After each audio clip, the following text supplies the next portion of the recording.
Superman is supposed to be hope, but what happens when fans can't agree on what that hope looks like? I'm Will aka Mark, and I'm here to tell you that Superman is back. But not everyone is happy about that. James Gunn's new Superman legacy is dividing the internet. And why? Because for many fans it isn't the Superman that they came to love, or lost, in Zack Snyder's Superman. Today we're going to dive into the fan backlash and what's really driving this outrage across the internet. So, if you like this content, hit the like button, hit the subscribe button, hit that notification bell so you know when we drop all of our latest videos, and let's get to it.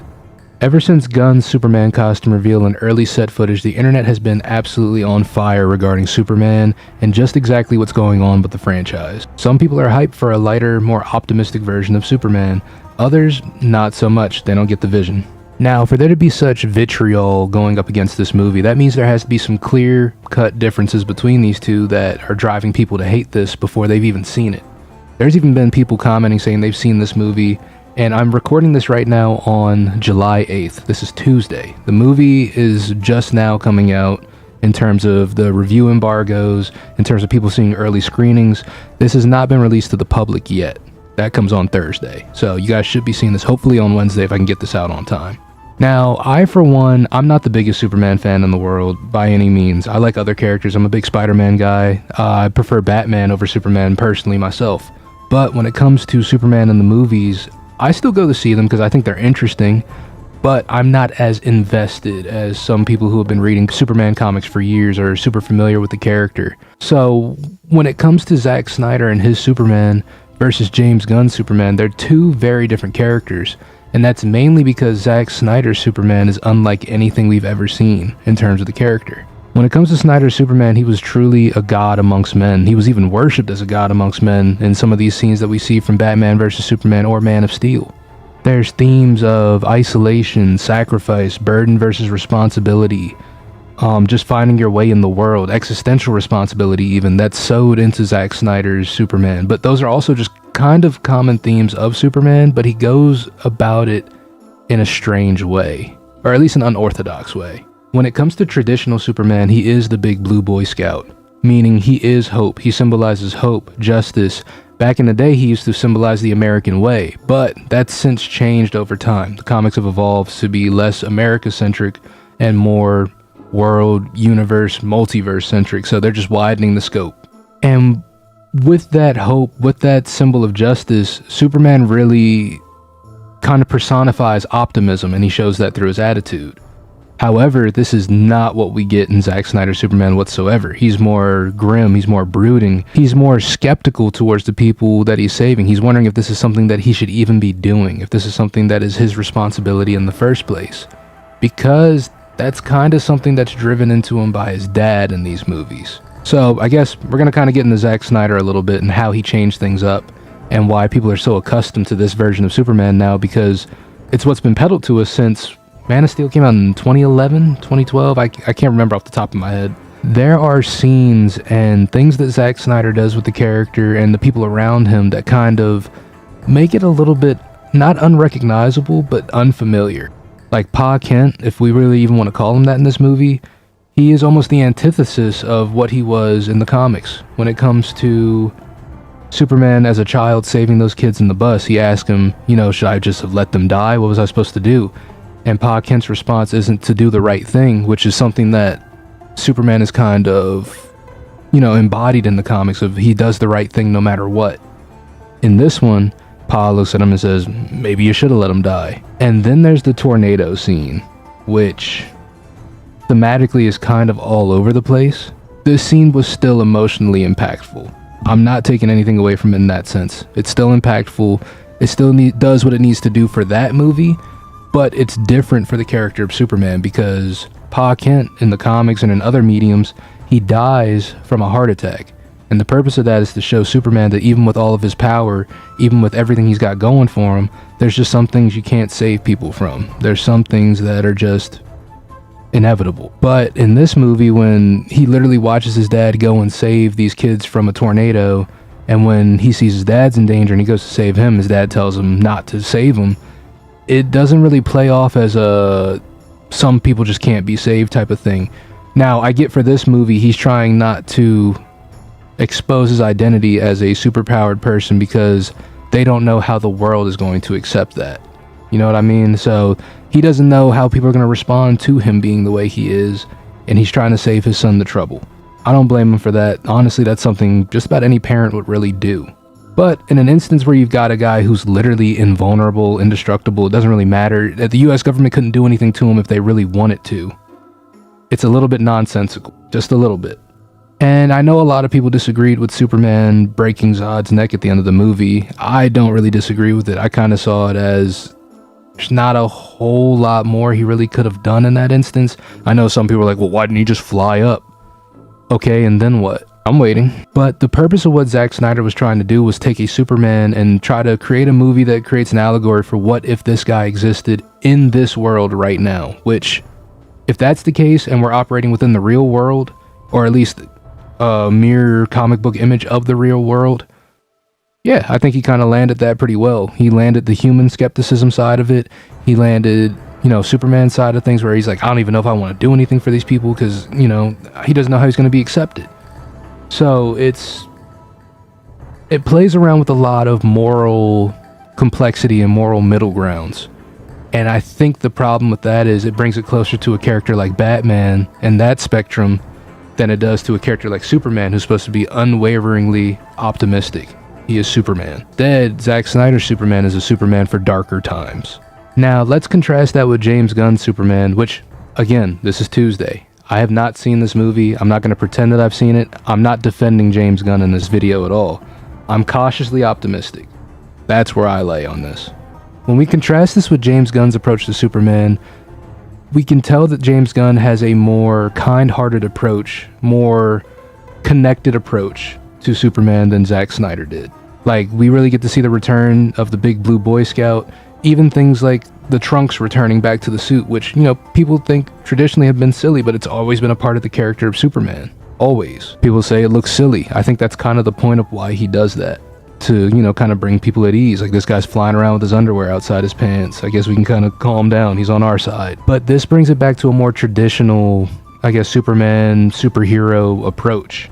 Because Superman is the prototype for superheroes, really. When I look at the trailers for James Gunn's Superman, I see a movie that promotes more community. A movie that shows that it's a part of a bigger world almost immediately.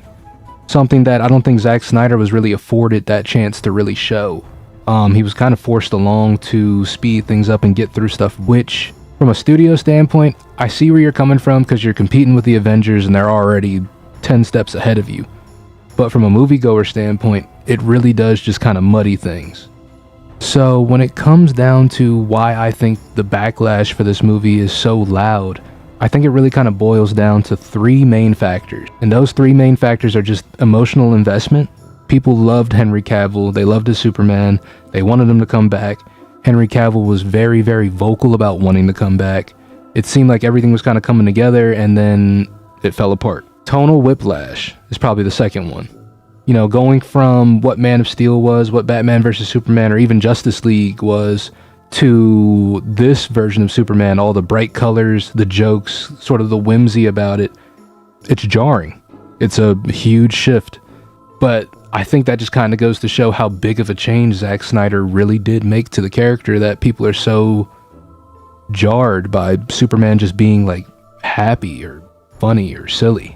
And three, just overall franchise fatigue. DC has been through this rigmarole of rebooting, restarting, retooling for as long as I've been alive, and probably further back than that. So I can see why there's a little bit of fatigue there from that side of things. It can get exhausting. But the truth is here that there is no right answer. Both Supermans are just different versions of the same character. I don't understand why people get so mad about a character not being exactly the way that they see it, when comics make it a point that there's a multiverse where there's multiple versions of every character, infinite versions of every character. And infinite versions of every character means infinite possibilities. That's why I'm saying when it comes to Zack Snyder's Superman, I can't be mad at it because that's just a different version of him. I just haven't seen that version before until Zack Snyder kind of showed it to us, and it was kind of cool. It's funny because looking back, Zack Snyder's Superman plays a lot closer to like Dr. Manhattan from Watchmen, which was also Zack Snyder, but also he grappled with a lot of the same issues that Superman did, where he's just immensely more powerful, than everyone around him. And how do you cope with that? How do you process that? But I also think these two sets of movies kind of represent two different eras and ideologies, because the world in 2011 versus the world now are two severely different places. I think James Gunn is attempting to kind of bring the world back to a, hey, let's get more to the lighthearted things. Let's make people feel good about going to the movies. Let's bring back the optimism. Whereas Zack Snyder was trying to point a lens at the world and say, hey, this is what we're dealing with. And even someone like Superman is going to have some problems in this world that we're in right now. But like, the fan responses have been absolutely fucking ridiculous when it comes to this movie. People have been showing their ass. We got people out here making up reviews. We got people out here just posting things. And earlier today at 3 o'clock, the review embargo lifted. And a lot of stuff just came flooding through. The internet's been on fire all day. And all I've seen is positive review, super negative review, and then everybody on both sides of it saying that both reviews are false. Both reviews aren't real. The negative ones aren't real because there's no way they got a screening to the movie, and the positive ones aren't real because there's no way you could like this movie. I just don't know how things got so divided over a character that's so well loved when all this backlash didn't happen when Man of Steel came out, really. People, understood that it was darker. They understood it was different. There were gripes, but when it comes to the movie getting bombed before it came out, people talking about this movie the way they did before it came out, it doesn't make sense to me. Because there was pretty much the same amount of time between Brandon Routh's Superman and Henry Cavill's Superman that people were like, okay, yeah, let's do something different. Why are we not at that same place with this one? Why are we so angry? That's the problem right now in today's cinematic culture when it comes to a certain troubling trend that's sort of emerged over time and has gotten bigger and bigger as the years have gone along, where there are certain content creators, or I guess to put it plainly, grifters, who take advantage of the outrage or blind hype behind something, and they're skewing the outlook of this movie before the movie even gets released. And Superman Legacy is no different in this case. These individuals have one goal in mind when it comes to this, and that's engagement. Especially since Elon acquired Twitter, now X, and made it so that anyone could be verified. And when you're verified, you actually get paid from Twitter when it comes to engagements and stuff like that. So the crazier the thing that they post, the more rage bait that they post, that they get people talking and get that conversation going, they are seeing direct profit off of that. Direct profit. And they kind of masquerade as watchdogs or truth tellers or honest reviewers. But at the end of the day, they're really just sort of profiting off of outrage loops and algorithms and identity politics, and they take advantage of tribal fan loyalty to a point where they're sort of just weaponizing people against each other immediately. They'll often claim things like Superman Legacy is too woke or too soft or it's disrespectful to the source material, when as a matter of fact you haven't even seen the movie, so you really have no idea if it is or not.